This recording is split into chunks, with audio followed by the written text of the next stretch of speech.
بسم اللہ الرحمن الرحیم قل هو اللہ احد اللہ الصمد لم یلد ولم یولد ولم یکن له کفوا احد۔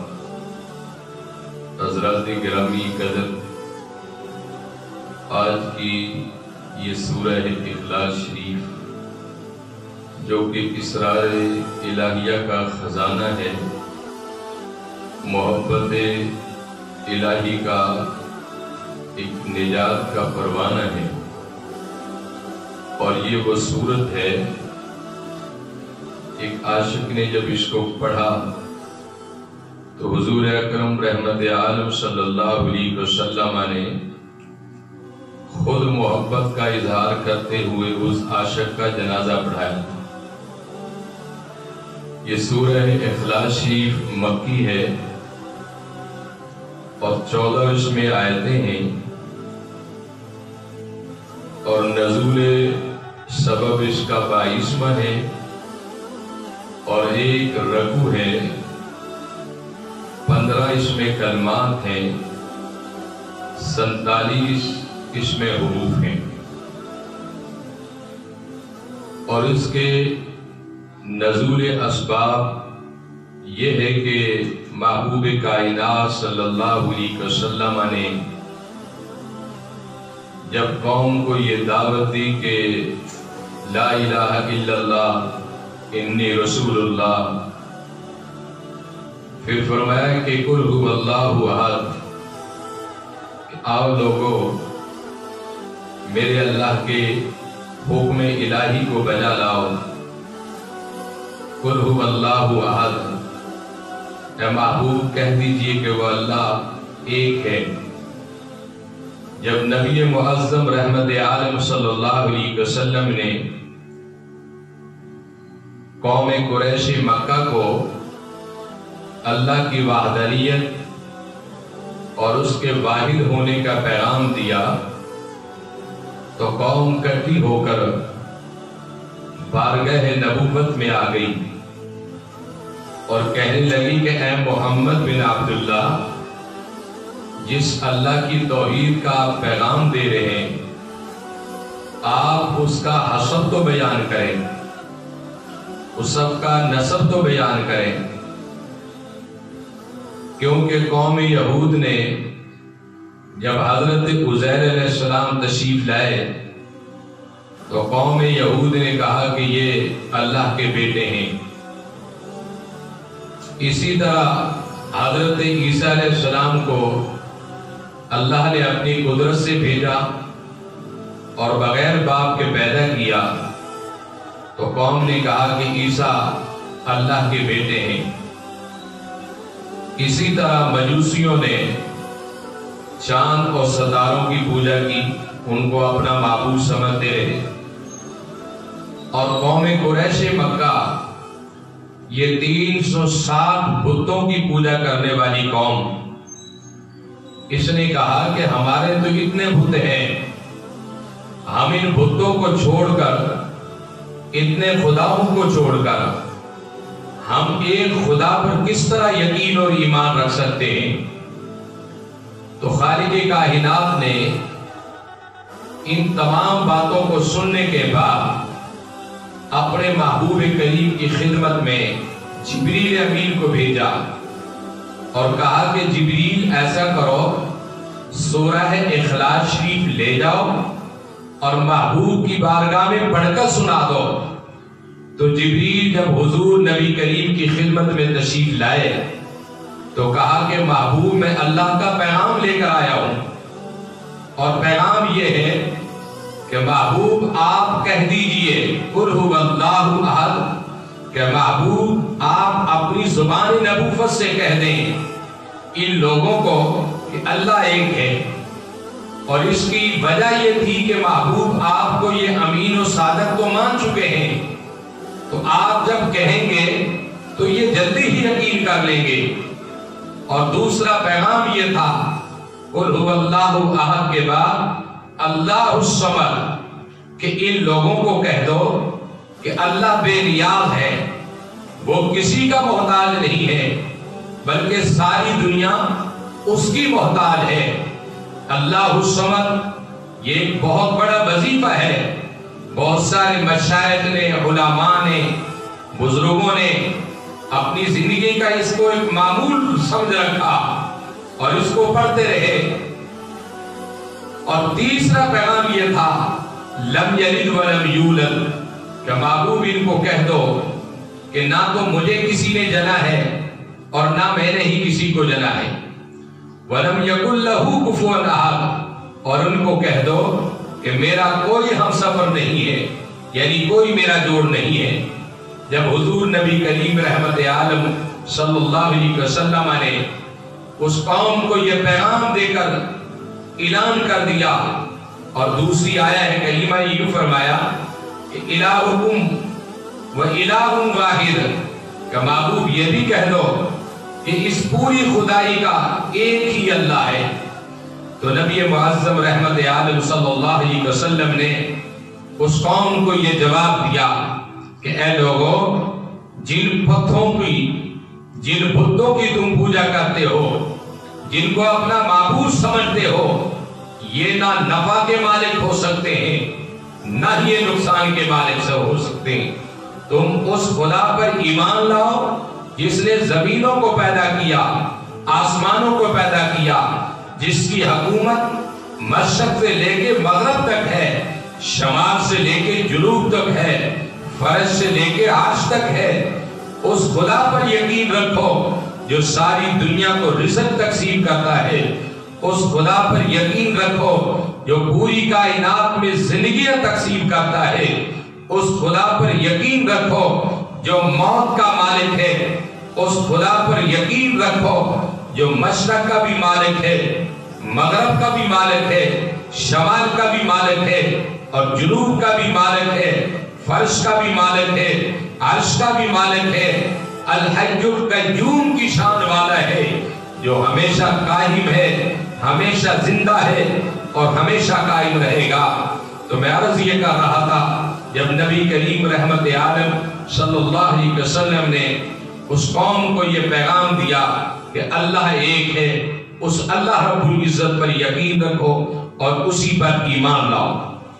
اب ایک ضمناً ایک بات میں عرض کرنا چاہتا ہوں کہ جو شخص یہ چاہتا ہے کہ میں رزق کے لیے، عزت کے لیے، شہرت کے لیے اللہ الصمد کا ورد کرنا چاہوں تو آپ اس کو پڑھ سکتے ہیں۔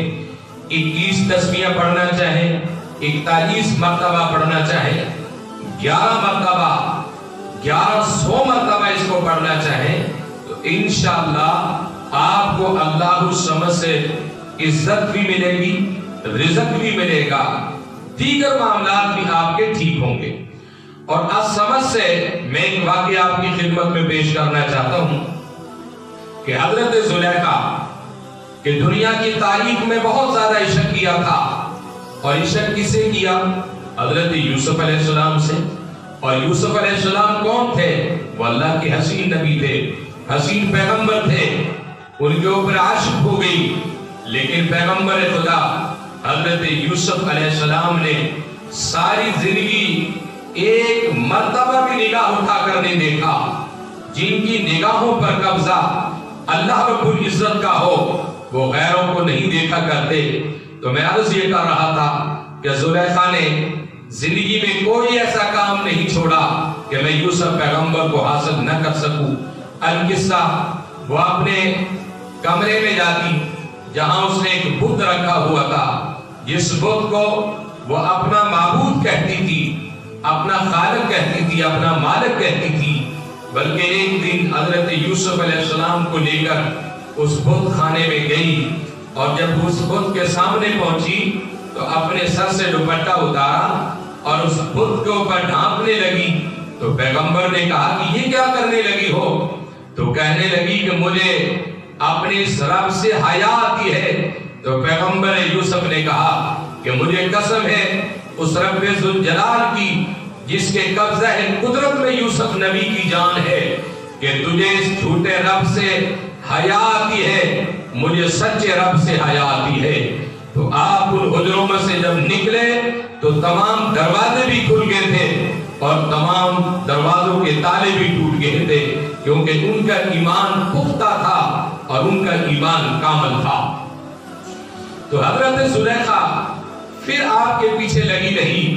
القصہ ایک دن اپنے بت خانے میں گئی تو کہنا تو یہ تھا یا صنم یا صنم یا صنم، لیکن اس کی زبان سے یہ نکلا یا صمد یا صمد یا صمد، یعنی اللہ صمد۔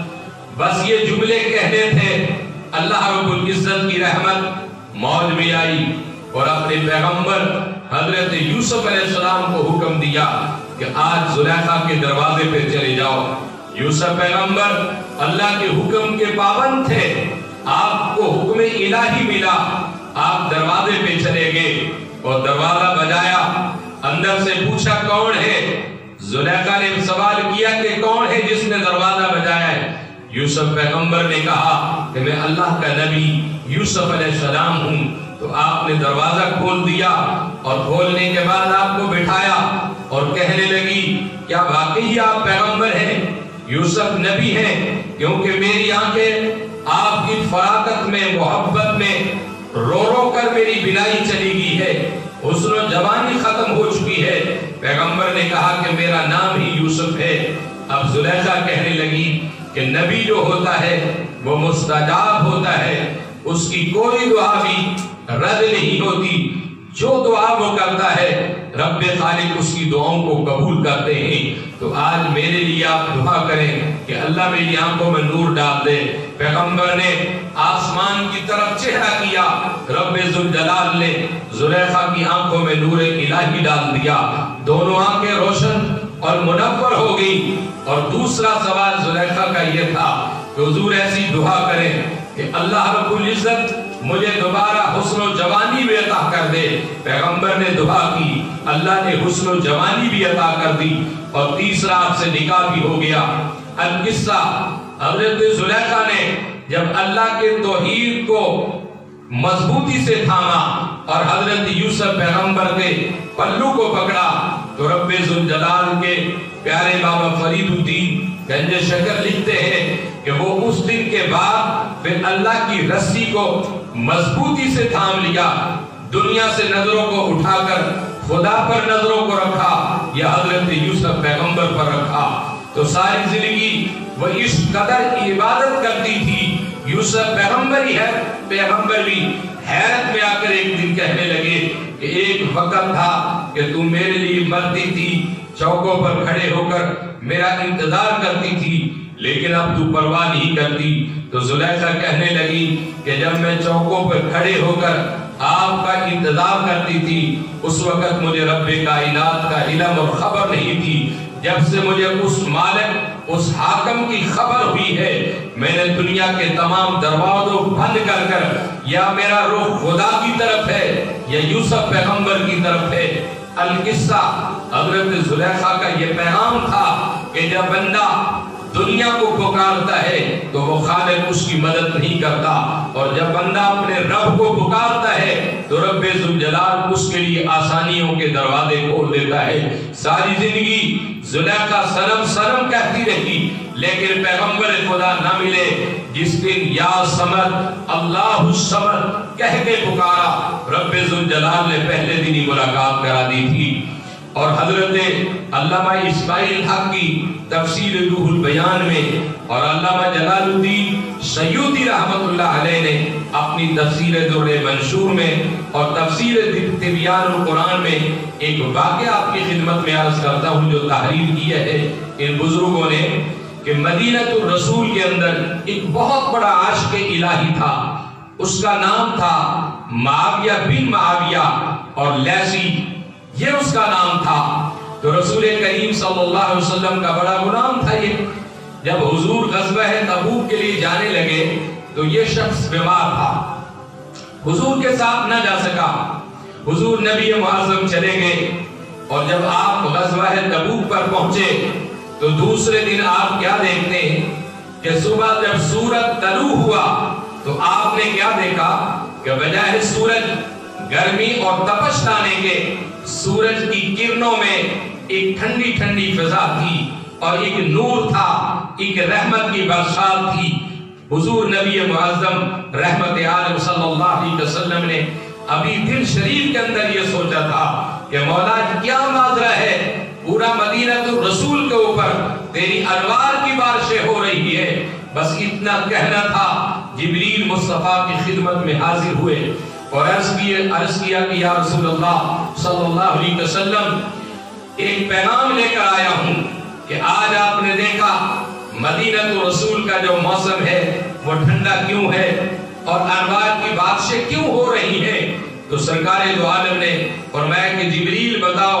تو جبریل نے عرض کیا کہ یا رسول اللہ، آج مدینہ تو رسول کے اندر ایک عاشق الہی تھا، آج اس کا وصال ہو گیا ہے۔ اللہ کریم نے اس کے وصال کے اوپر اپنی انوارات اور اپنی رحمتوں کا، اپنے برکتوں کا ایک می برسا دیا ہے۔ تو حضور نبی معظم تاجدار مدینہ نے ان کا نام پوچھا تو جبریل نے کہا کہ ان کا نام معاویہ بن معاویہ ہے، یعنی حضرت معاویہ بن معاویہ ہے، لیسی خاندان سے ہے۔ تو حضور اکرم نے اپنے دل میں خیال کیا کہ کاش کہ میں ایسے عاشق کا جنازہ پڑھاتا، ابھی دل میں سوچا ہی تھا۔